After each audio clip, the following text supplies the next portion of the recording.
Hi, this is Amy Jo Berman with your quick acting/auditioning tip of the day.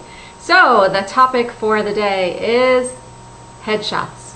Headshots. These are so important, and having been a casting director for so many years, I've seen thousands and thousands of headshots.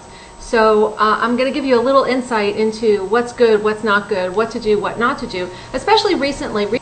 Recently in my Attractor Factor for Actors class, I offered a headshot review as a bonus for getting in the class, and a lot of people took me up on that. And so I've been sifting through headshots lately, and some glaring things jumped out at me that I just really wanted to share with you. Okay, so in terms of getting headshots, first of all, here's why it's important to get professional headshots. Now, for those of you who are professional actors, have been working in the business for a while, you already know this. But for a lot of you who are just starting out, or who haven't been getting good response to your headshots, you're going to want to pay close attention, because it's very important for you to get professional headshots by a professional photographer who specializes in doing headshots. Okay, and if you're in Los Angeles or New York or Chicago or one of the bigger markets, you're going to have a lot of people to choose from. If you're in one of the smaller markets, or a place where there's really very limited market at all, you are going to have to dig harder. You're going to have to find somebody who does this. And this is key. This is important. If you want to be a professional actor, you have to find a headshot photographer who specializes in this. You can't go to a portrait specialist. You can't go to Sears. You can't go to somebody who does weddings. They don't know what to do. They know how to take pretty pictures, but that's not what a headshot is. So I cannot stress this enough. If you're not in one of the bigger markets, you're going to have to research it more than one of the people that's here. Okay, so having said that, I'm going to assume that you found a good photographer who specializes in headshots and whose work that you've looked at. Okay, and here are some of the things that you should look for in a good headshot. These are some of the things. First of all, let me just stop. You cannot even go to get a good headshot until you first understand what your type is, what your brand is, what it is you're trying to portray. So what your headshot shouldn't be is just a really pretty or handsome picture of you. That's not going to help anybody. You got to put yourself in the position of the casting director. And when we're sifting through headshots, we're looking at your headshot in terms of a particular role. So you have to think, what is the kind of role that I most often get submitted for, or that I most often could get cast as? And you have to really dial in your brand. And I do deal with this a lot in my Attractor Factor for Actors class, but if you haven't taken that, you're going to want to figure out what your type is and what your brand is, and you're going to have your pictures reflect that. So if you know that you're mostly going to get cast as the soccer mom or the business executive, so you're not going to want to take pictures as a, when you get cast as a soccer mom, you don't want vixeny hot looking pictures. That's not going to help you. It's not going to help solidify that in the mind of the casting director when they're looking at your picture.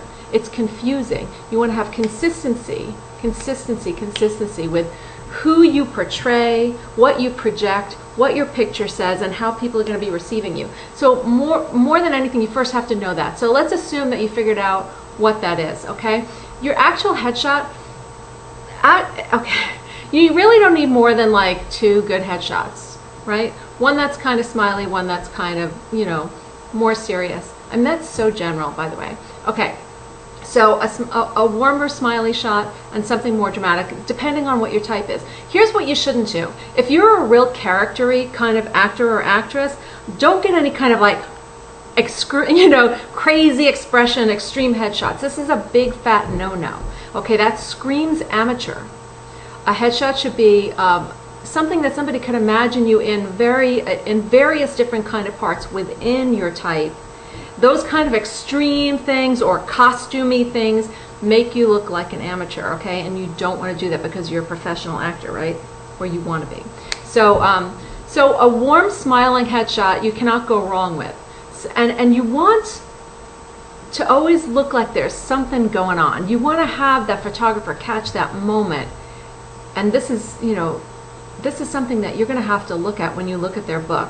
When you look at their work, you have to see if they're catching these kind of moments with their subjects. Something where there's something going on behind the eyes. There's a twinkle, there's a sparkle, there's something. Because when you're a casting director and you're looking through hundreds and hundreds of headshots at a time, you want that one that's going to make you go, oh, what's that? that thing that's going to stop you. And you don't want to be stopped because you're looking at a crazy headshot. You want to be stopped because you're like, ooh, what's going on with her? And it usually doesn't even take that long. It's a millisecond of what I just did. But there's something going on behind the eyes. Now, in terms of just a plain old simple things that you should know about headshots, don't wear anything too stripey or flashy or busy, a big necklace with a big thing, or some crazy looking. It's distracting. We don't want to distract the casting director from you, okay? So very simple. You want to, you want to look good, but you want to look simple. I don't mean simple. You know what I'm saying. You don't want to look distracting. You don't want to wear anything distracting, okay?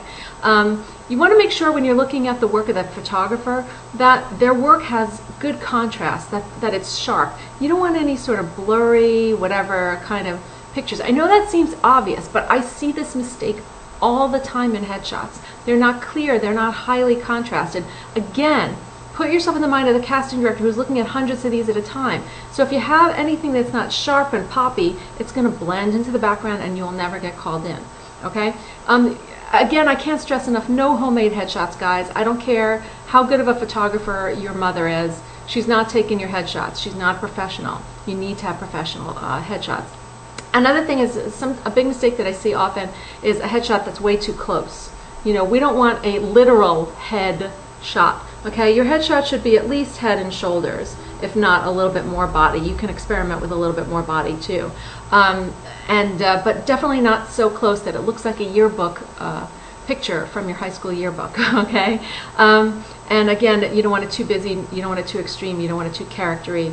You don't want it homemade. You want to catch something in the eyes. You want to have a smile and a warmth. And if you know that your type is more, let's say you go out for a professional or lawyer, doctor kind of thing a lot. So you want to be wearing something that suggests that. Do you have to put glasses on to look smart? No. That falls into the category of extremes. You just want to look pulled together.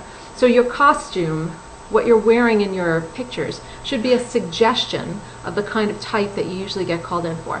So, okay, so I could sit here and talk all day about headshots, but I don't want this video to be epic. So I hope that was helpful for you. If you found this video helpful, please leave me a comment. Please share it with other actors, and come back here often for some more great tips. This is Amy Jo Berman, and I will see you on the next video. Bye.